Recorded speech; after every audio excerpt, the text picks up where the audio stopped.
Welcome to education with easy trick. आज हम लोग magnetic effect of electric current के फ्लेमिंग रूल और मोटर के बारे में डिस्कस करेंगे। जो भी चैनल पर नए हो प्लीज़ चैनल को लाइक और सब्सक्राइब शेयर कर दीजिए ताकि इससे रिलेटेड वीडियो आपको टाइम टू टाइम मिलती रहे। देखिए फ्लेमिंग लेफ्ट हैंड रूल क्या कहता है, द डायरेक्शन ऑफ फोर्स, इस डायरेक्शन ऑफ फोर्स को बताता है। ठीक है, ये आपको ध्यान रखिए कि जो लेफ्ट हैंड रूल होता है वो क्या करता है, डायरेक्शन ऑफ फोर्स को बनाता है। यदि hold the four finger, the centre finger and the thumb of the left hand the right angle to one another, अपने बाएं हाथ को इस प्रकार ले ले कि बाएं हाथ की जो कानी उंगली होती है, पहली तर्जनी जिसे बोलते हैं फोर फिंगर, और मिडिल फिंगर अंगूठा एक दूसरे के परपेंडिकुलर हो। ठीक है, तब क्या four finger direction of magnetic field को बताएगा, जो मिडिल फिंगर होता है वो क्या होता है, डायरेक्शन ऑफ इलेक्ट्रिक करंट को बताएगा। तब जो आपका थंब होगा वो डायरेक्शन ऑफ फोर्स की डायरेक्शन, मतलब फोर्स की डायरेक्शन को बताएगा कि कंडक्टर किस डायरेक्शन में फोर्स अप्लाई किया हुआ है, किस डायरेक्शन में वो फोर्स लगा रहा है। ठीक है, ये आप ध्यान रखिए। तो आप ये समझ रहे होंगे कि जो आपका मैग्नेटिक जो फ्लेमिंग रूल है वो इस बात पर डिस्कशन करता है कि आपका फोर्स की डायरेक्शन क्या होगी। देखिए हमने इस तरीके से रखा हुआ है, जो फोर फिंगर है देखिए वो मैग्नेट फील्ड की डायरेक्शन को बता रहा है, और जो मिडिल फिंगर है वो करंट की डायरेक्शन बता रहा है। तब जो अंगूठा होगा, जो थंब होगा, वो फोर्स की डायरेक्शन को बताएगा। ठीक है, आई होप आपको ये बात समझ में आ गई होगी। तो इस मतलब कि आपके जो फ्लेमिंग लेफ्ट हैंड रूल है, इससे हम फोर्स की डायरेक्शन को बताते हैं जो कि अंगूठा बताता है। ठीक है, इस बात को ध्यान रखिएगा। इसके बाद हम बहुत important topic the electric motor की बात करने जा रहे हैं। ठीक है, a motor is a device which convert electric energy into mechanical energy. जो मोटर होता है वो डिवाइस होती है जो कि इलेक्ट्रिकल एनर्जी को मैकेनिकल एनर्जी में कन्वर्ट करा। जैसे आपके यहाँ मान लीजिए पानी की मोटर है, ठीक है, तो आप लोग क्या करते हैं, उसमें करंट देते हैं, वो तुरंत क्या होता है, पानी निकालना चालू कर देता है। इसका मतलब क्या, उसने इलेक्ट्रिकल एनर्जी को कन्वर्ट कर दिया किसमें, मैकेनिकल एनर्जी में। तो इसमें आपको समझ में आ रहा होगा कि मोटर वो डिवाइस होती है जो कि कन्वर्ट करती है किसको, इलेक्ट्रिकल एनर्जी को मैकेनिकल एनर्जी में। ओके, इसके बाद electric motor is use in electric fans, washing machine, refrigerator, mixer grinder, electric car and many other application. Electric motor का उपयोग दिया, कहाँ उपयोग किए जाते हैं। एक common electric motor work on the direct current. जो कॉमन इलेक्ट्रिक मोटर होता है वो डायरेक्ट करंट पर हम लोग का वर्क करता है। So it is called the DC motor, इसलिए इसको हम लोग डीसी मोटर कहते हैं। Which means A direct current motor. इसका मतलब क्या है डीसी मोटर का, डायरेक्ट करंट मोटर। देखिए मोटर का इमेज है और इससे चलने वाली एप्लीकेशंस के बारे में मैंने इमेज बना रखा है। आई होप आप इसको देखेंगे। इस मोटर को तो आप तो देखे ही होंगे, आपके घर में पानी को निकालने में इसका प्रयोग किया जाता है। तो जो भी इस मोटर लगती हैं हमारे मैकेनिकल एनर्जी को, इलेक्ट्रिकल एनर्जी को मैकेनिकल एनर्जी में कन्वर्ट करती हैं। ठीक है, उसके बारे में हम ये सारे फंडामेंटल सारे के सारे एक जैसे होते हैं। ठीक है, जो मैकेनिकल इलेक्ट्रिकल एनर्जी को मैकेनिकल एनर्जी में कन्वर्ट कर देते हैं। ठीक है, अब प्रिंसिपल ऑफ ए मोटर क्या होता है इस मोटर का प्रिंसिपल, बहुत इंपॉर्टेंट, ध्यान रखिएगा। A motor work on the principle that when a rectangular coil is placed in a magnetic field and current is pass through it, force act on the coil which rotates its continuously.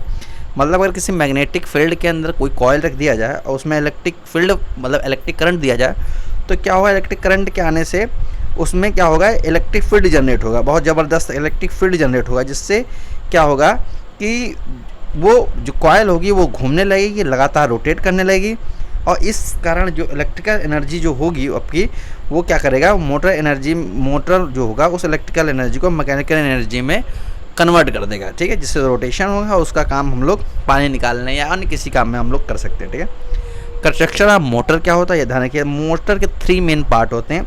एक होता है rectangular coil, एक होता है powerful magnet, एक होता है commutator और स्प्लिट रिंग। ठीक है, जैसे कि देखिए ये हमने रेक्टेंगुलर कॉइल ले रखी है। ठीक है, रेक्टेंगुलर कॉइल जो होती है कापर, पहले समझा देते हैं। रेक्टेंगुलर कॉइल जो होती है ये कापर के आइसोलेटेड तार के द्वारा बनी होती है, ये रेक्टेंगुलर होती है, ABCD इसका नाम हमने दे रखा है। ठीक है, जो कि स्ट्रॉन्ग मैग्नेटिक फील्ड के बीच में रखी जाती है, और ये घूमने के लिए मतलब रोटेशन के लिए बिल्कुल फ्रीली रहती है, ये आराम से रोटेशन कर सकती है। जैसे पंखा होता है ना, जिसे आप लोग बेना घुमाते हैं, तो बेना को घुमाते तो बेना घूमने के लिए स्वतंत्र होता है ना, तो वैसे ही रेक्टेंगुलर कॉइल है, ये घूमने के लिए बिल्कुल स्वतंत्र होती है। इसके बाद देखिए किनारे किनारे N और S परमानेंट मैग्नेट लगे हुए हैं। ये बहुत ही पावरफुल मैग्नेट होते हैं, जिसके अंदर जो मैग्नेटिक फील्ड लाइंस है पहले से N से S की ओर होती रहती हैं, और ऊपर से जब ये क्या बोलते हैं, ये जो इलेक्ट्रिक करंट जब फ्लो कराई जाती है तो क्या होता है कि इलेक्ट्रिक करंट के कारण भी मैग्नेटिक फील्ड होता है, और एन से एस में पहले से मैग्नेटिक फील्ड है, इससे क्या होता है कि ये इसको टॉर्क मिल जाता है, एक आवश्यक ईएमएफ मिल जाता है, जिसके द्वारा ये जो कॉइल है घूमना चालू कर देती है। ये घूमती है तब क्या होता है, हमारा उस घूमना जो रोटेशन मैकेनिकल एनर्जी का प्रयोग हम लोग पानी निकालने या किसी मैकेनिकल वर्क में हम लोग कर लेते हैं। ठीक है, तो दो बात, एक परमानेंट मैग्नेट एनएस हो गया, परमानेंट मैग्नेट जो पावरफुल मैग्नेट एनओएस है, रेक्टेंगुलर कॉइल जो कॉपर की बनी हुई है, और इसके देखिए कार्बन ब्रशेस होती हैं। ठीक है, ग्रेफाइट की या कार्बन की बनी हुई ब्रश होते हैं, इसे कम्यूटेटर या स्प्लिट रिंग बोलते हैं। ये लगातार जो है 2 पॉइंट से ये टच रहती है पी और क्यू से। ये जैसे इलेक्ट्रिसिटी दी जाती है तो क्या होगा, ये घूमते रहती हैं, ये घूमता है, और घूमने पे क्या होता है कि कभी देखिए एक बार जब एक समय हाफ रोटेशन में नहीं टच करेगा और बाकी दूसरे हाफ रोटेशन में टच करेगा, तो ऐसे क्या होता है लगातार एक करंट का जो है टच का जो एरिया होता है इसके बना रहता है, जिसके कारण इलेक्ट्रिक सप्लाई लगातार उसमें चलती रहती है। ठीक है, तो अब इसके विषय में और डिस्कस कर लेते हैं। रेक्टेंगुलर कॉइल वही मैंने लिखा हुआ है, an electric motor consist rectangular coil ABCD of a isolated copper wire.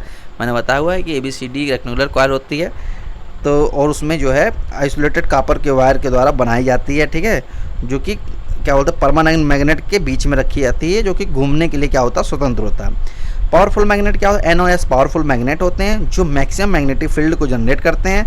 ठीक है, और this is done so that the maximum magnetic field excited the current carrying side, जिससे करंट कैरिंग साइड्स को मैक्सिमम मैग्नेटिक फील्ड मिल सके और जो है वो घूम सके। ठीक है, कम्यूटेटर और स्प्लिट क्या होता है, a device which reverse the direction of current through it a circuit is called commutator और split ring consist into carbon brushes.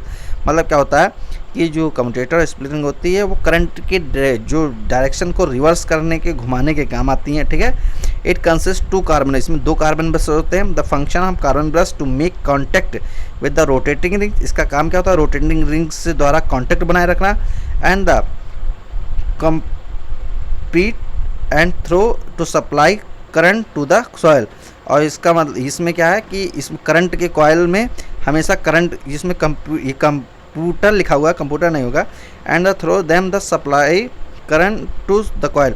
और इसका काम सिर्फ इतना रोटेटिंग द कॉइल करेगा, और इसके बाद क्या करेगा कि कंप्लीट और through the supply current the coil. और इसका दूसरा काम क्या है कि लगातार उस सप्लाई को करंट को बनाए रखना है, ताकि जो है मैग्नेटिक फील्ड भी मैग्नेटिक फील्ड बनता रहे, और जिसके कारण जो है ये जो आर्मेचर लगा हुआ है ये घूमता रहे। ये जो मैग्नेटिक कॉइल है, ये जो रोटेशन है, ये जो रोटेशनल कॉइल है, ये आराम से जो है हमेशा घूमती रहे। ठीक है, तो हमें ख्याल से आपको commutator, powerful magnet, rectangular coil, इसके बारे में डिस्कस कर। देखिए अगर मान लीजिए बोर्ड एग्जाम में द इलेक्ट्रिक मोटर के बारे में डिस्कस करना है, तो आजकल जो अब पेपर आने वाले हैं वो मेनली इस बात पर डिपेंडेंट करते हैं कि ऑप्शनल रहेंगे। तो ऑप्शनल रहेंगे तो उसके लिए हमें एक एक बात को ध्यान से देखे चलना पड़ेगा कि भाई अगर मान लीजिए फ्लेमिंग रूल की बात करना है तो थंब किसको रिप्रेजेंट कर रहा है, और 4 फिंगर किसको रिप्रेजेंट कर रहा है, मिडिल फिंगर किसको रिप्रेजेंट कर रहा है, मोटर का क्या प्रिंसिपल है।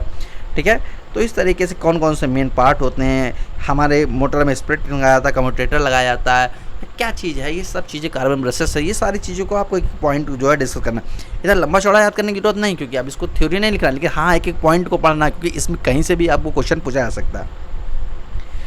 वर्किंग है मोटर हम देख लेते हैं। मैंने electric current is pass into the rectangular coil, जब हम लोग इलेक्ट्रिक करंट पास करते हैं, the current produce a magnetic field around the coil. Current क्या होता है, एक मैग्नेटिक फील्ड प्रोड्यूस करता है कॉइल के चारों तरफ। For that reason the coil to rotate for the spin continuously, इसके कारण जो होता है जो कॉइल होती है घूमना चालू कर देती है। The working of the motor becomes more clearly from the following step, कुछ हम समझ लेते हैं, उसके द्वारा जो है वर्किंग करना आसान हो। जैसे पहले मान लीजिए ए बी है, in the side of rectangular coil A B C D, ये ए बी सी डी एक कॉइल है, इतना आप समझ लीजिए। In the direction of current is A from A to B, और करंट की डायरेक्शन क्या है, ए से बी की ओर हो रही है, ये भी ध्यान रखिए। The direction of current A to B and the side C D of the coil, और करंट की जो करंट क्या सी से डी की ओर जा रही है, ये भी ध्यान रखिएगा। The direction of current C to D which is the opposite direction of current A B. देखिए ए बी में राइट साइड में जा रही थी ऊपर की ओर, सी डी में नीचे की ओर जा रही, जो कि बिल्कुल अपोजिट है। ओके, इस बात का ध्यान रखिए। The direction of magnetic field from N S and magnetic field to S pole, और मैग्नेटिक फील्ड में यहाँ मैग्नेट के द्वारा full N to S magnetic field line होती है, ये भी आपको ध्यान रखना है। ठीक है, तो क्या आप इसमें समझिए, एक तो क्या है कि ए से बी, सी से डी करंट जा रही है, ऊपर से मैग्नेटिक फील्ड लाइन एन से एस है, तो इसमें क्या होगा, इसको एक आवश्यक टॉर्क मिल जाएगा। एक ऐसा ईएमएफ मिल जाएगा, एक ऐसा फोर्स मिल जाएगा जो क्या होगा कि इस एन से एस की पहले करंट था और इसमें एस से एन नॉर्थ से साउथ पोल हो रहा है, जिसमें क्लॉकवाइज एंटी क्लॉकवाइज डायरेक्शन में करंट जो मैग्नेटिक फील्ड घूमना चालू कर देगी, मतलब कॉइल घूमना चालू होगी, जिससे क्या हो जाएगा कि इसमें आवश्यक टॉर्क मिल जाएगा और ये जो कॉइल है एंटी क्लॉकवाइज डायरेक्शन में घूमना चालू कर देगी। अब एंटी क्लॉकवाइज में जब घूमना चालू करेंगे जैसे कई सारे phase, half rotation, full rotation, जिसके कारण उसके इलेक्ट्रिसिटी की करंट जो है बदलती रहेगी। ठीक है, तो इस तरीके से this make the ABCD anti clockwise direction. ठीक है, जिससे क्या होगा कि इसमें जो फोर्स जनरेट होगा इसको एंटी क्लॉकवाइज डायरेक्शन में मूव कराने की कोशिश करेगा। Okay, when the coil reach vertically position, जब कॉइल को हम वर्टिकली पोजीशन पे हम ले आते हैं, name the process P and Q will touch the gap between two commutator rings. जहाँ देखिए P and Q commutator rings है, जब ये टच करते हैं, क्लियर, वर्टिकल पोजीशन, देखिए वर्टिकल पोजीशन होगा तो ये टच नहीं करेगा। ठीक है, हॉरिजॉन्टल पोजीशन में टच करेगा, वर्टिकल पोजीशन में टच नहीं करेगा, वो हाफ रोटेशन हो जाएगा। ठीक है बेटा, तो आप लोग क्या करेंगे इसमें, the commutator ring current to coil cut off, तो ऐसी स्थिति में करंट वो टच नहीं करेगा तो कॉइल क्या होगी, इसमें करंट कट ऑफ हो जाएगी।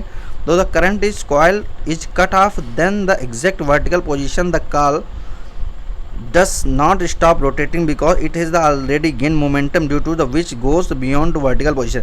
देखिए क्या होता है, जब ये वर्टिकल पोजीशन में ये स्प्रिंग आती है तो ये कट ऑफ हो जाता है, मतलब करंट का सप्लाई नहीं होता, लेकिन इसको पहले से इतना मोमेंटम मिल रहा था कि ये रुक नहीं सकता। या जैसे एक बार किसी को धक्का दे दो तो वो तुरंत नहीं रुक पाए, वो कुछ दूर चल के जाएगा, तो वो जब तक वो रुकना चाह लेता तो फिर से टच हो जाता है, फिर से लगातार ये टच हो जाएगा, फिर इलेक्ट्रिसिटी गेन करेगा, फिर ये घूमेगा, फिर इलेक्ट्रिसिटी घूम, इससे क्या लगातार ये घूमना चालू कर देता है। ठीक है, तो इससे क्या होगा कि फिर ये घूमना चालू किया आफ्टर हाफ रोटेशन होने के बाद when the coil goes beyond vertical position, फिर से वर्टिकल पोजीशन पर जब जाती है, the side CD and the coils comes on the left side where the AB coil comes to the right side and the commutator half rings are automatically change contact become the brush to the. मैंने बताया कि इसमें force पहले से हो गया, जिससे की वजह से वो अपने आप ही जो क्या बोलते हैं आर्मेचर, वो अपने आप ही घूमना चालू कर देता है।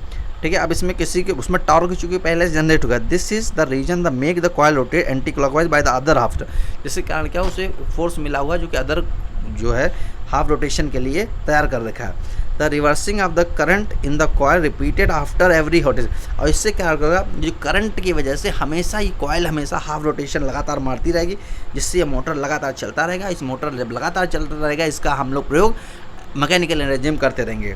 ठीक है, तो इसको भी समझ लीजिए, the reversing of the current in the coil repeated after every half rotation due to the which the continue the rotator is long and current from the battery is passed through the rotator shorting shaft on the electric motor can drive the large number of machines which connect to it।